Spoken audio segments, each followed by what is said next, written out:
ഉടക്ക് തീരാതെ ഇടുക്കി.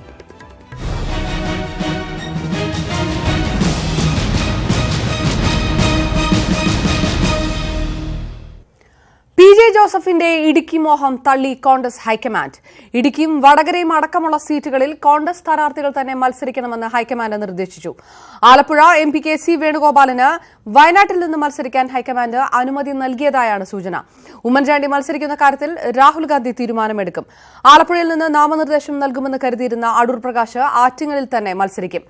ജോസഫിന്റെ സ്ഥാനാർത്ഥിത്വത്തിനെതിരെ ഇടുക്കി DCCയിൽ കടുത്ത പ്രതിഷേധമുയർന്നതിന് പിന്നാലെയാണ് ഹൈക്കമാൻഡ് നിലപാട് പ്രഖ്യാപിച്ചിരിക്കുന്നത്. കൂടുതൽ വിവരങ്ങളുമായി ഇൻപുട്ട് എഡിറ്റർ TJ ശ്രീലാലും, ഡൽഹിയിൽ നിന്ന് M ഉണ്ണികൃഷ്ണനും, തൊടുപുഴയിൽ നിന്ന് PJ ജോസഫിന്റെ വസതിയിൽ നിന്ന് CN പ്രകാശും ചേരുന്നു. ആദ്യം ഡൽഹിയിൽ നിന്ന് M ഉണ്ണികൃഷ്ണനിലേക്ക്. ഉണ്ണി, സ്ഥാനാർത്ഥി പട്ടിക സംബന്ധിച്ചുള്ള ആശയക്കുഴപ്പങ്ങളും പുകമറകളും കുറെയൊക്കെ നീങ്ങിത്തുടങ്ങി എന്നാണോ കരുതേണ്ടത്? കോൺഗ്രസിനെ സംബന്ധിച്ചിടത്തോളം എന്തെല്ലാം പ്രധാന തീരുമാനങ്ങളിലേക്ക് ഹൈക്കമാൻഡ് കടക്കുന്നു എന്നാണ് അറിയുന്നത്? പ്രത്യേകിച്ച് PJ ജോസഫിന്റെ ഇടുക്കി സീറ്റ് സംബന്ധിച്ച് ഇന്നലെ പുറത്തുവന്ന ഫോർമുല അപ്പാടെ തള്ളിയിരിക്കുകയാണോ ഹൈക്കമാൻഡ്?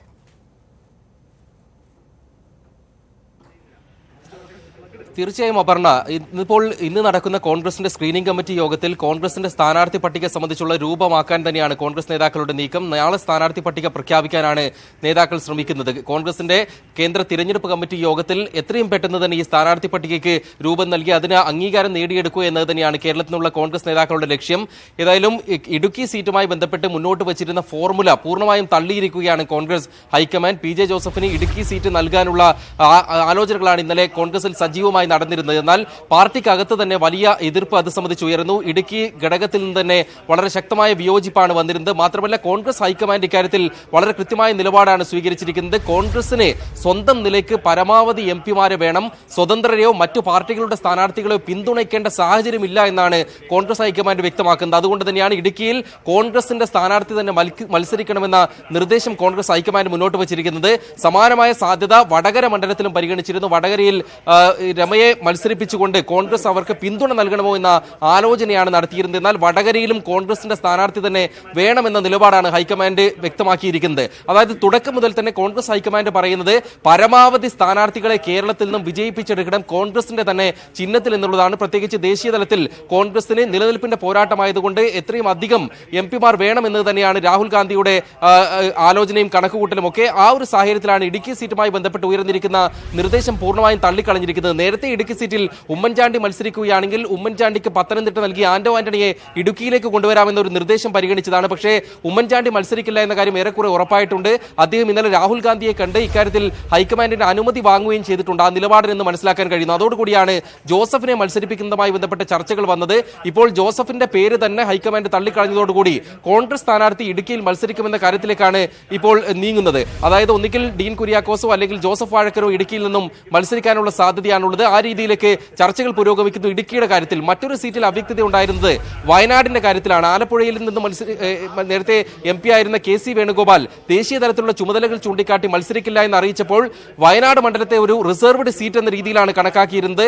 വയനാട് ശക്തമായ അവകാശവാദവും ഉന്നയിച്ചുകൊണ്ട് T സിദ്ദിഖും ഷാനിമോൾ ഉസ്മാനും ഉണ്ടായിരുന്നു. എന്നാൽ KC വേണുഗോപാൽ വയനാട് മത്സരിക്കാൻ സാധ്യത തെളിയുന്നു എന്ന് വേണം മനസ്സിലാക്കാൻ. കഴിഞ്ഞ ദിവസം KPC അധ്യക്ഷൻ മുല്ലപ്പള്ളി രാമചന്ദ്രൻ തന്നെ അദ്ദേഹം നടത്തിയ പ്രസ്താവന പിന്നീട് തിരുത്തേണ്ട ഒരു സാഹചര്യം ഉണ്ടായിരുന്നു.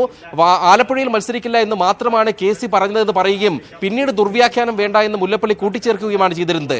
ഇപ്പോൾ ലഭിക്കുന്ന സൂചനകൾ പ്രകാരം ഹൈക്കമാൻഡ് തന്നെ KC വേണുഗോപാലിനെ വയനാടേക്ക് മാറാൻ അനുമതി നൽകുന്നു എന്ന തരത്തിലാണ്. പക്ഷേ ഇതിന് കോൺഗ്രസ് പാർട്ടിക്കകത്ത് തന്നെ അഭിപ്രായ വ്യത്യാസങ്ങൾ ഉണ്ടാകും. ഒരുപക്ഷെ കോൺഗ്രസിന് വളരെ എളുപ്പം വിജയിക്കാൻ കഴിയുന്ന ഒരു സീറ്റിൽ KC വേണുഗോപാലിനെ പോലൊരു നേതാവിനെ, അതും മറ്റൊരു മണ്ഡലത്തിലെ സിറ്റിംഗ് MP-യെ മത്സരിപ്പിക്കേണ്ട ഒരു ഗതികേട് കോൺഗ്രസിനുണ്ടോ എന്ന തരത്തിലുള്ള വിമർശനങ്ങൾ പാർട്ടിക്കകത്ത് ഉയരാനുള്ള സാധ്യതയുണ്ട്. ഒപ്പം ആലപ്പുഴയിൽ ആര് മത്സരിക്കുമെന്നതും ഒരു ചോദ്യമായി തന്നെ നിൽക്കുകയാണ്. ആറ്റിങ്ങലിൽ മത്സരിക്കാൻ സാധ്യതയുള്ള അടൂർ പ്രകാശ് ആലപ്പുഴയിലേക്ക് മാറാമെന്നൊരു ഫോർമുല നേരത്തെ മുന്നോട്ട് വയ്ക്കപ്പെട്ടതാണ്. അടൂർ പ്രകാശ് വരുന്നതിനോട് KC വേണുഗോപാലിന്റെ നിലപാട് കൂടി നിർണായകമാകും. കാരണം സിറ്റിംഗ് MP ആയ KC ആയിരിക്കും ആര് മത്സരിക്കണമെന്നതിൽ നിർണായകമായ ഒരു അന്തിമ വാക്ക് നൽകുക. ഷാനിമോൾ ഉസ്മാനാണ് അവിടെ ശ്രമിക്കുന്ന മറ്റൊരു സ്ഥാനാർത്ഥി. ഷാനിമോൾക്കൊപ്പമാണോ അടൂർ പ്രകാശിനൊപ്പമാണോ KC വേണുഗോപാൽ എന്നതിനെ അനുസരിച്ചായിരിക്കും അവിടെ ആര് സ്ഥാനാർത്ഥിയാകുമെന്ന കാര്യം. ഇനി ഷാനിമോൾ വരുന്നുവെങ്കിൽ അല്ലെങ്കിൽ ഷാനിമോൾ ആറ്റിങ്ങലിൽ മത്സരിക്കാൻ തയ്യാറല്ല എന്ന് അറിയിക്കുകയാണെങ്കിൽ അവർക്ക് ആലപ്പുഴയിൽ സാധ്യത തെളിയാം. ആറ്റിങ്ങലിൽ അടൂർ പ്രകാശിന്റെ പേര് തന്നെ വന്നേക്കാം. ഈ രീതിയിലാണ് ഇപ്പോൾ ഈ പ്രധാനപ്പെട്ട അവ്യക്തതകൾ നിലനിന്നിരുന്ന മണ്ഡലങ്ങളിലെ കാര്യങ്ങൾ പോകുന്നത്. അപർണ, ഉണ്ണി, സിറ്റിംഗ് എംപിമാർ മത്സരിക്കണമോ എന്ന കാര്യത്തിൽ പൂർണ്ണമായിട്ടുള്ള ഒരു തീരുമാനം വന്നിട്ടുണ്ട്. പ്രത്യേകിച്ച് എറണാകുളം അടക്കമുള്ള മണ്ഡലങ്ങളിലും ചില ആശയക്കുഴപ്പങ്ങളുണ്ടല്ലോ. അതെല്ലാം ഏത് രീതിയിലുള്ള നിലപാട് ഹൈക്കമാൻഡ് എടുത്തു എന്ന സൂചനകളാണ് കിട്ടുന്നത്? സിറ്റിംഗ് എംപിമാരുടെ കാര്യത്തിൽ നേരത്തെ അവ്യക്തതകൾ ഉണ്ടായിരുന്നത് എറണാകുളത്തിന്റെയും പത്തനംതിട്ടയുടെയും കാര്യത്തിലാണ്. എറണാകുളത്ത് KV തോമസ് മത്സരിക്കണമോ പത്തനംതിട്ടയിൽ ആന്റോ ആന്റണി മത്സരിക്കണമോ എന്നത് സംബന്ധിച്ചായിരുന്നു ആശയക്കുഴപ്പങ്ങൾ ഉണ്ടായിരുന്നത്. ഉമ്മൻചാണ്ടി മത്സരിക്കാനില്ല എന്ന് അറിയിച്ചതോടുകൂടി ആന്റോ ആന്റണി തന്നെ പത്തനംതിട്ടയിൽ മത്സരിക്കുമെന്ന കാര്യം ഏറെക്കുറെ ഉറപ്പായിട്ടുണ്ട്. എന്നാൽ KV തോമസിന്റെ കാര്യത്തിൽ നേരത്തെ പാർട്ടി സംസ്ഥാന ഘടകം ഈ തീരുമാനം ഹൈക്കമാൻഡിനാണ് വിട്ടിരുന്നത്. സിറ്റിംഗ് എംപിയെ മാറ്റണമെങ്കിൽ ഹൈക്കമാൻഡിന്റെ അനുമതി വേണമെന്നൊരു വ്യവസ്ഥയുണ്ട്. അതിന്റെ അടിസ്ഥാനത്തിൽ KV തോമസിന്റെ കാര്യം ഹൈക്കമാൻഡിന് വിട്ടു. ഒരുപക്ഷെ ഹൈബി ഈഡനെ പോലൊരു പുതുമുഖത്തെ പരിഗണിക്കാനുള്ള സാധ്യതയും ഉണ്ടായിരുന്നു. എന്നാൽ ലഭിക്കുന്ന അവസാന സൂചനകൾ പ്രകാരം KV തോമസ് തന്നെ എറണാകുളത്ത് മത്സരിച്ചേക്കുമെന്നാണ് മനസ്സിലാക്കാൻ കഴിയുന്നത്. തിരുവനന്തപുരത്ത് ശശി തരൂരും കോഴിക്കോട് MK രാഘവനും മാവേലിക്കരയിൽ കൊടിക്കുന്നിൽ സുരേഷും മത്സരിക്കുമെന്ന കാര്യം ഇതിനകം തന്നെ ഉറപ്പായിട്ടുണ്ട്. അവർ പ്രചാരണ പ്രവർത്തനങ്ങളിലേക്ക് കടക്കുകയും ചെയ്തിട്ടുണ്ട്. അപർണ, റൈറ്റ്. എം ഉണ്ണികൃഷ്ണൻ ദില്ലിയിൽ നിന്ന് വിശദാംശങ്ങൾ നൽകിയത്.